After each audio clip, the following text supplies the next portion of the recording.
तुम इतना जो मुस्कुरा रहे हो,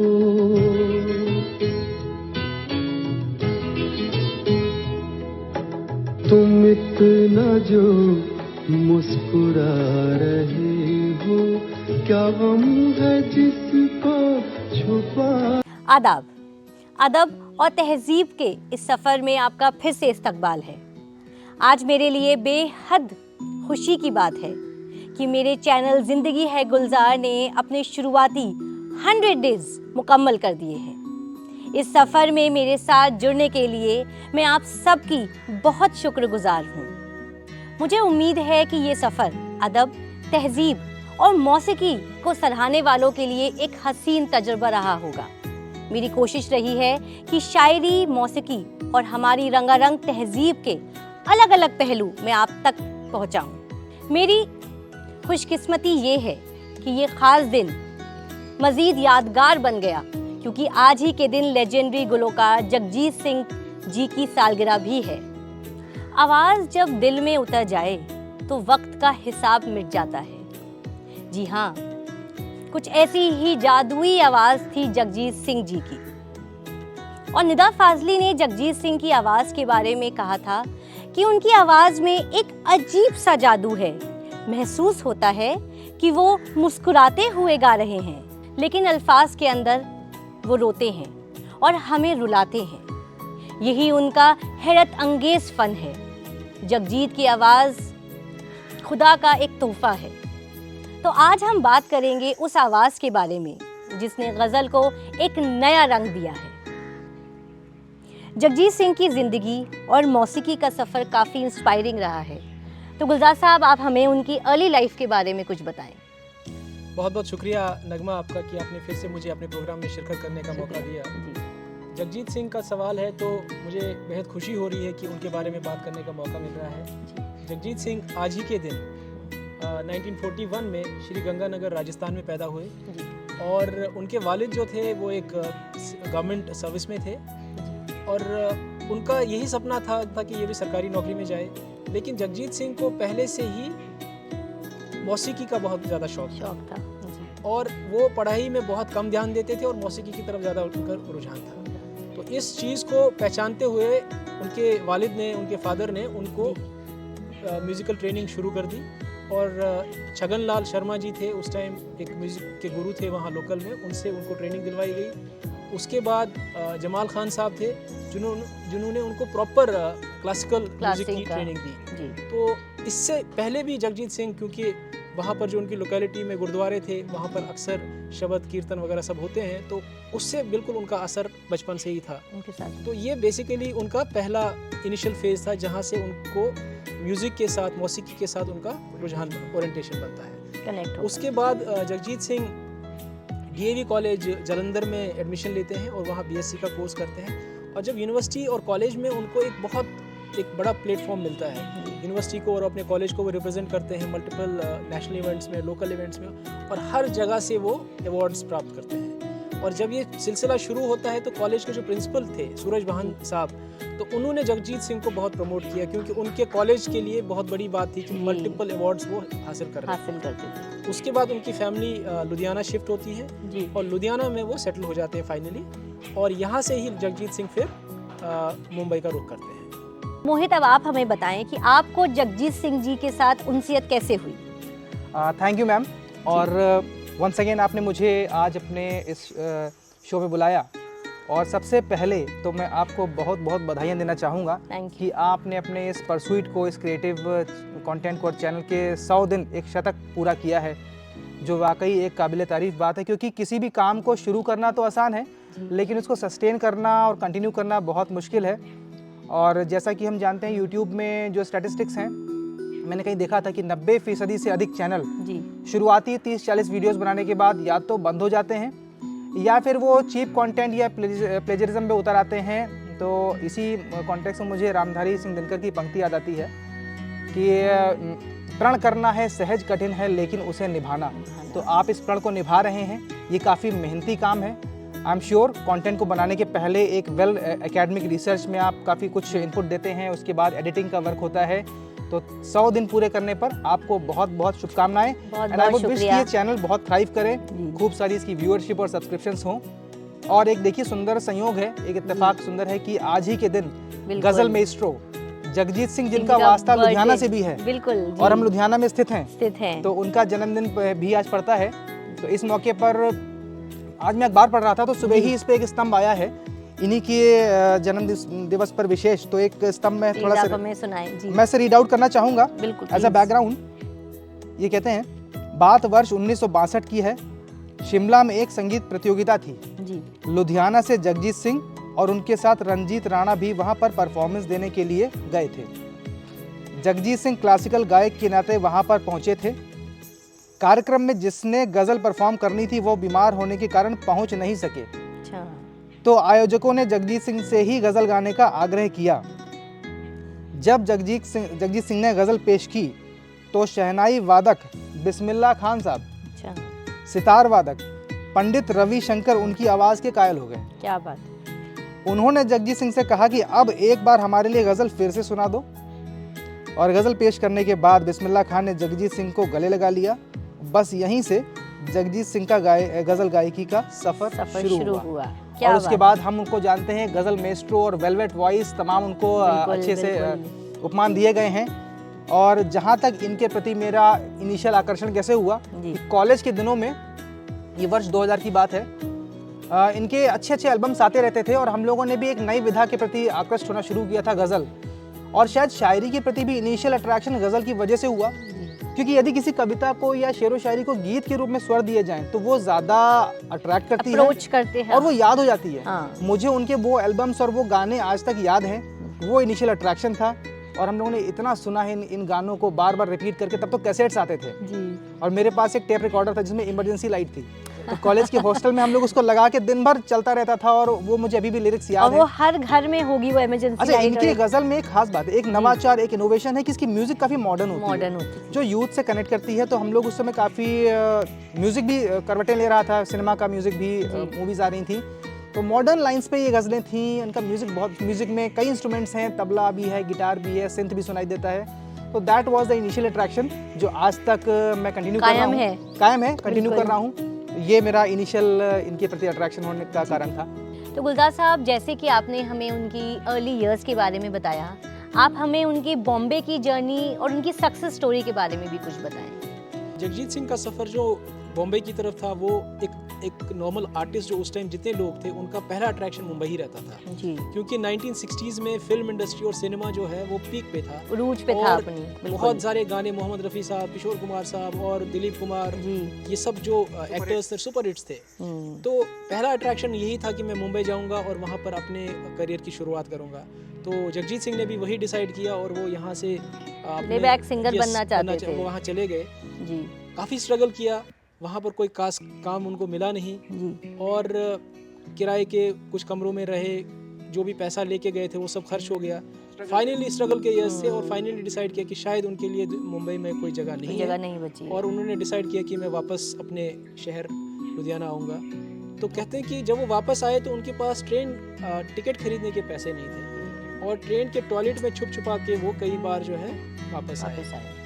बट देखिए, तकदीर का एक वो होता है कि तकदीर ने चाहा था कि नहीं उनको वापस जाना है। तो जब वो वापस यहाँ मुंबई लुधियाना पहुँचे तो लुधियाना में एक बोगल फैमिली है। उस टाइम वो साइकिल पार्ट्स में डील करते थे और एक प्रोमिनेंट बिजनेस फैमिली आज के दौर में भी अभी भी वो एक प्रोमिनेंट बिजनेस फैमिली है। तो उन लोगों ने जगजीत सिंह को फिर से सपोर्ट किया और उसको वापस मुंबई की तरफ रवाना किया। और ऐसा नहीं कि फिर भी जाके वहाँ इमीडिएट सक्सेस मिला, उन्होंने इमीडिएटली जाके वहाँ पर कई सारे जिंगल्स, छोटे छोटे जो एडवर्टीजमेंट्स में उनके जिंगल्स गाए, कुछ क्लब्स में जाके या कुछ लोकल जो नॉर्मल पार्टीज होती है उनमें जाके परफॉर्मेंसेस दिए। तो इस तरह से उनका सफ़र चलता रहा। बहुत ही जो हैंड होल्डिंग वाले ईयर्स होते हैं। फाइनली उनका जो फर्स्ट एल्बम था द अनफॉरगेटेबल्स, वो जब रिलीज हुआ तब जाके जगजीत सिंह को पहली कामयाबी मिली और उनको एज अ गजल गायक नेशनल रेपुटेशन। जैसे कि जगजीत सिंह ने गजलों को मासेस या यूथ तक पहुंचाया, इसके बारे में आपका क्या ख्याल है मोहित? मुझे लगता है कि किसी भी कला के प्रति सच्चा कंट्रीब्यूशन ये होता है कि उसको जन साधारण तक पहुंचाया जाए और एक मास अपील हो, लोग उसे इजीली समझें और कंज्यूम कर सकें जी। कि फैन फॉलोइंग किसी भी आर्ट फॉर्म को सींचती है। बिल्कुल। और इस मद्देनज़र गज़ल गायकी की विधा में जगजीत सिंह जी का कंट्रीब्यूशन अद्भुत है, क्योंकि जिन मॉडर्न लाइंस पर उन्होंने उन गानों को गाया और फिर उन दिनों जो कैसेट्स आते थे वो हर किसी के कमरे में नज़र आते थे। इनफैक्ट युवा ही नहीं, किसी भी एज ग्रुप के हों, सभी के पास मैंने देखे हैं वो कैसेट्स। सोज और सहर, ये 2 एल्बम थे जो मैंने कॉलेज डेज में अपनी पॉकेट मनी से खरीदे थे, और उनके गज़लें मुझे मैंने बताया कि शब्दशः याद है। उनकी कौन सी गज़लें आपको पसंद है उन 2 एल्बम्स की अगर हम बात करें तो? नहीं मिलते हो मुझसे तुम तो सब हमदर्द हैं मेरे, क्या बात है। ज़माना मुझसे जल जाए अगर तुम मिलने आ जाओ, अगर तुम मिलने आ जाओ। बिल्कुल। ये दुनिया भर के झगड़े, घर के किस्से, काम की बातें, जी। बला हर एक टल जाए अगर तुम मिलने आ जाओ, क्या बात है। तमन्ना फिर मचल जाए अगर तुम मिलने आ जाओ। ये गज़ल इतनी सुंदर है, बहुत अच्छी। इसकी शुरुआत में जो तबला और शायद सिंथ जी और बांसुरी का जो एक शुरुआती प्रेल्यूड है, दैट्स रियली अमेजिंग। और ये गूज बम्स वाला गाना है, मुझे बहुत अच्छा लगा। मैंने ये एल्बम खरीदा था और एक ही गाना मुझे याद है, अब अगर आओ तो फिर जाने के लिए मत आना, सिर्फ एहसान जताने के लिए मत आना। और मैंने नोट्स भी बनाए हैं, लेट मी रेफर इट। शाम होने को है, लाल सूरज समुंदर में खोने को है। ये गाना कुछ गाने कम सुने हैं लोगों ने, बट वो बहुत अच्छे हैं। आज मैंने अपना फिर सौदा किया और फिर मैं दूर से देखा किया, उम्र भर मेरे काम आए उसूल, एक एक करके उन्हें बेचा किया। ये इसके सोज एल्बम की लिरिसिस्ट हैं जावेद अख्तर जी, जो अपने आप में बहुत ही महान शायर हैं। ये 2002 में एल्बम आया था। उसके पहले जो एल्बम आया था वो था सहर, वर्ष 2000 में आया था। उसमें मुझसे बिछड़ के खुश रहते हो, मेरी तरह तुम भी झूठे हो, बशीर बद्र की गज़ल को इन्होंने सुर दिए हैं। और राहत इंदौरी साहब का मुझे होश नहीं, इतनी पी कैसे कटी रात, मुझे होश नहीं, रात के साथ गई बात, मुझे होश नहीं। क्या बात है। आंसुओं और शराबों में गुजर है अब तो, मैंने कब देखी थी बरसात, मुझे होश नहीं। तो एक एक गज़ल याद है, हम लोग बहुत बार सुनते थे, रिवाइज करते थे, आज भी सुनते हैं। एक एल्बम था मरासिम, वो श्री गुलजार साहब की सभी गज़लों का कंपाइलेशन है जी। उसमें हर गाने के बीच में गुलजार स्पीक्स नाम का 30 सेकंड का इंटरल्यूड है। दैट इज़ रियली ऑसम, सभी को सुनना चाहिए, सभी को आज भी। और उसके पुराने एल्बम्स भी हैं, फिर उनके लता जी के साथ कई डुएट्स हैं, शायद गम का खजाना तेरा भी है, उन्होंने मिर्जा गालिब को अपनी आवाज दी है, उससे ज्यादा क्या। मिर्जा गालिब वाले सीरियल में बिल्कुल ये लगता है वास्तव में मिर्जा गालिब ही गा रहे हैं, जहाँ एक तरफ नसीरुद्दीन शाह जी ने उनको जिया है पर्दे पर। हाँ जी। वो और वो आवाज जो जगजीत सिंह जी के कंठ से निकली है, वो गालिब की सच्ची आवाज लगती है। That is why that serial क्योंकि हमने गालिब को तो देखा नहीं, हमें लगता है कि जगजीत सिंह की आवाज ही जो है वो गालिब की आवाज है। हर एक बात पे कहते हो कि क्या, वो उनके अर्ली डेज की जो आवाज में जो ग्रेविटी थी। बिल्कुल। तो आई वुड से कई सारी गजलें हैं, कई गाने हैं। फिर तुम बिन मूवी में जो गाना था कोई फरियाद, वो गाना तो कोई कैसे तो सुपर हिट। उस गाने में, गाने के गजल में ड्रम बीट्स हैं। बिल्कुल। रेयरली ऐसा होता था जगजीत जी के पहले की गजलों में वेस्टर्न इंस्ट्रूमेंट्स का इस्तेमाल कम होता था। इसमें सिंथ भी है, गिटार भी है, बीट्स भी है। कोई फरियाद वाला गाना बहुत सुंदर है। तो कई सारे हैं इनके, तो बुके में एंडलेस गुलाब हैं और आज भी हम लोग सुनते हैं, सुनना चाहिए। गजलें याद रहती हैं तो शायरी की तरफ भी आकर्षण बढ़ता है। That's a new way to learn literature, जिसको मैंने रिसेंटली ही अभी पढ़ना शुरू किया है। ये मेरे टेक अवेज हैं। जैसे मोहित आपने अभी मिर्ज़ा गालिब साहब का जिक्र किया, तो मैं यहाँ बताना चाहूँगा कि गुलजार साहब ने जब गालिब सीरियल बनाने की शुरुआत करी जी, तो उन्होंने कहा कि मेरे लिए चॉइस सिर्फ और सिर्फ जगजीत सिंह ही हो सकते हैं। तो जगजीत सिंह का इंतखाब हुआ और गुलजार साहब कहते हैं कि इस सीरियल को बनाने में 3 लोगों का इम्पोर्टेंट रोल रहा है जी, नसीरुद्दीन शाह, जगजीत सिंह और खुद मिर्ज़ा गालिब। क्या बात है। तो कहते हैं कि मेरा कोई कंट्रीब्यूशन नहीं था, यही 3 लोगों ने इस सीरियल को जान दी। और जगजीत सिंह और गुलजार का जो बॉन्ड था वो बहुत ही स्ट्रॉन्ग था, और वो स्ट्रॉन्ग बॉन्ड सिर्फ उस पर्टिकुलर सीरियल की वजह से नहीं था, वो उसके बाद भी उनका बॉन्ड काफ़ी स्ट्रॉन्गली चलता रहा। और उन्होंने एक म्यूज़िकल सीरीज़ लॉन्च की जिसमें उन्होंने गज़ल के इनिशियल फेज़ को नूरजहां, बेगम अख्तर और बाकी जो चित्रा सिंह और उसके अलावा जो बाकी गज़ल गायक थे, उन सब का एक कलेक्शन उन्होंने लॉन्च किया, जो अपने आप में एक बहुत बड़ी सक्सेस थी। तो इस तरह से गुलजार साहब ने और जगजीत सिंह ने गालिब को मासेस तक पहुंचाया। और मैं फिर यहाँ वसीम बरेली साहब की बात याद आती है मुझे, को कहते थे कि अगर गालिब जिंदा होते जी, और ये सीरियल देखते और जगजीत की आवाज़ सुनते तो वो खुशी से शायद दोबारा मर जाते। क्या बात। क्योंकि वो कहते हैं कि यार ये आदमी मेरे रूह के अंदर कैसे घुस गया, कैसे चला। तो ये देखिए कि ये कमाल था जगजीत सिंह का, एग्जैक्टली तो ये कमाल था जगजीत सिंह साहब का कि उन्होंने किस तरह से गज़ल को और ख़ासतौर से गालिब को आम मासेस तक पहुँचाया। Since we have discussed Mirza Ghalib also, और हमने अभी एक शो भी किया था, तो एक नेचुरल सा सवाल उठता है मन में कि मिर्ज़ा गालिब वाले टीवी सीरियल के लिए जगजीत सिंह ही बेस्ट चॉइस क्यों थे? इस बारे में कुछ बताइए। देखिए जगजीत सिंह उस टाइम जब मिर्ज़ा गालिब सीरियल बना 1988 की बात है, उस टाइम जगजीत सिंह को ऑलरेडी बहुत पॉपुलैरिटी मिल चुकी थी और वो गज़ल गायकी की दुनिया में अपना नाम एस्टैब्लिश कर चुके थे। लेकिन उससे पहले 1980 में जो उनके साथ पर्सनल ट्रेजेडी हुई, जहां उनके बेटे 19 साल का बेटा विवेक, जिनके साथ उनका बहुत ज़्यादा क्लोज बॉन्ड था, जो जब चित्रा के साथ शादी हुई, चित्रा की ऑलरेडी एक बेटी थी और जगजीत सिंह के साथ जब शादी हुई तो उनका बेटा हुआ। वो बेटा उन लोग दोनों के लिए बहुत इंपॉर्टेंट था और जगजीत सिंह पर्सनली बहुत ही उनके साथ इन्वॉल्व थे और सडन डेथ हुई उनके एक्सीडेंट में। तो दोनों के लिए it was yes road accident yes, तो दोनों के लिए, चित्रा सिंह के लिए और जगजीत सिंह के लिए एक बहुत बड़ी ट्रेजेडी थी। इनफैक्ट चित्रा सिंह तो उसके बाद she was not part of the public sphere and she drifted away into spirituality और बाकी सब चीज़ों की। बहुत दुखद घटना थी उनके लिए। जगजीत सिंह भी इनिशियल फेज़ में बहुत दुखी रहे, लेकिन उनको अपने काम से इतनी मोहब्बत थी कि उनको इस दुख से दूर रखने का सिर्फ एक ही तरीका समझ आया, वो ये था कि उनको गज़लें गानी पड़ी। लेकिन उनके बाद की जो गज़लें हैं उसमें आप देखेंगे कि वो दुख बार बार झलकता है। इनफैक्ट वो जो गज़ल, वो जो फेमस गज़ल है कि चिट्ठी ना कोई संदेश जाने वो कौन सा देश, वो जो गज़ल है वो उन्होंने अपने बेटे को ही डेडिकेट करी है। उसके अलावा एक एल्बम उन्होंने समवेयर समथिंग समवेयर एक एल्बम है जो उन्होंने अपने बेटे को डेडिकेट किया।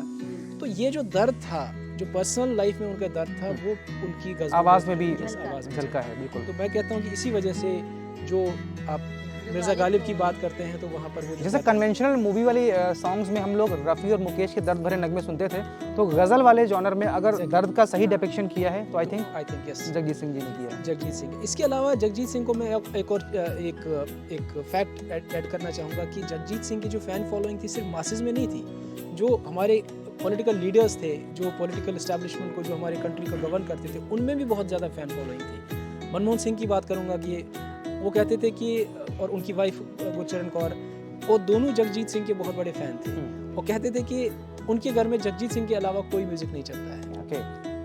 और अटल बिहारी वाजपेयी जी की पोएम्स को जगजीत सिंह ने आवाज़ दी और संवेदना करके उसको लॉन्च किया। तो आप ये देखिए कि बहुत सारे लोग, आपने पहले बिस्मिल्लाह खान साहब का नाम लिया, आपने पहले उससे पहले रविशंकर जी का नाम लिया, तो इस तरह के दिग्गज He had something for everybody. Yes, something for everybody. और वर्ल्ड वाइड उन्होंने गज़ल को पहुंचाया। कहते हैं कि वो एक साल में 70 टूर्स करते थे। उनके भजन हे राम बहुत फेमस है। एग्जैक्टली। इनफैक्ट बाकी बिहारी कृष्ण मुरारी, मैं यहाँ ऐड करूँगा कि जब उनका इंतकाल हुआ 2011 में, उससे पहले उस पर्टिकुलर मंथ से पहले अक्टूबर में उनका इंतकाल हुआ, सितंबर में कंटिन्यूअस उनके मल्टीपल प्रोग्राम्स लाइन अप थे। दिल्ली में शो था, रोहतक में शो था, फिर लुधियाना में था, फिर वापस मुंबई में था, and he was back to back working continuously. और ये शो करते करते फिर उनकी तबीयत ख़राब हुई और फिर वो कुछ दिन कोमा में रहे मुंबई में और फाइनली उनका इंतकाल हुआ। और उसके अलावा सरकार ने उनको बहुत ही एजाज़ों से नवाजा है। उनको जो हाईएस्ट जो सिविलियन अवार्ड्स हैं, पद्म भूषण, ये सब अवार्ड्स उनको मिले हैं। तो इसके अलावा गालिब अवार्ड और इंटरनेशनली एक्लेम्ड अवार्ड्स बहुत जितने हो सकते हैं वो सब जगजीत सिंह को मिले। दोस्तों, आज के इस खास प्रोग्राम में हमने जगजीत सिंह की मिरास, उनकी ज़िंदगी और उनके फ़न के कई पहलुओं को उजागर किया।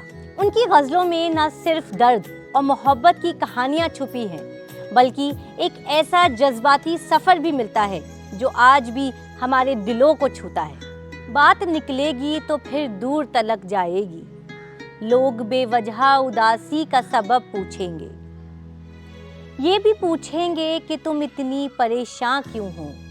उंगलियां उठेंगी सूखे हुए बालों की तरफ, एक नज़र देखेंगे गुजरे हुए सालों की तरफ। चूड़ियों पर भी कई तंज किए जाएंगे, कांपते हाथों के भी फिक्रे कसे जाएंगे।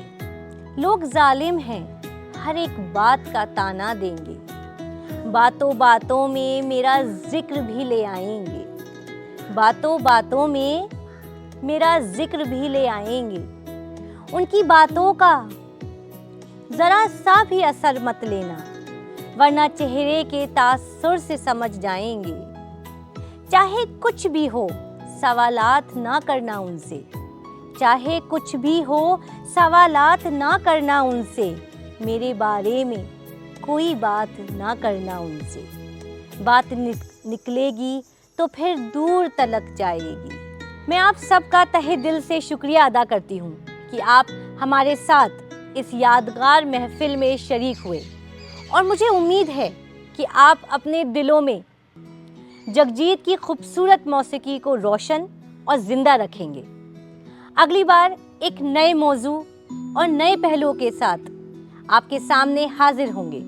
तब तक के लिए अपना बहुत ख्याल रखें, बहुत खुश रहें, क्योंकि ज़िंदगी है गुलजार। शुक्रिया।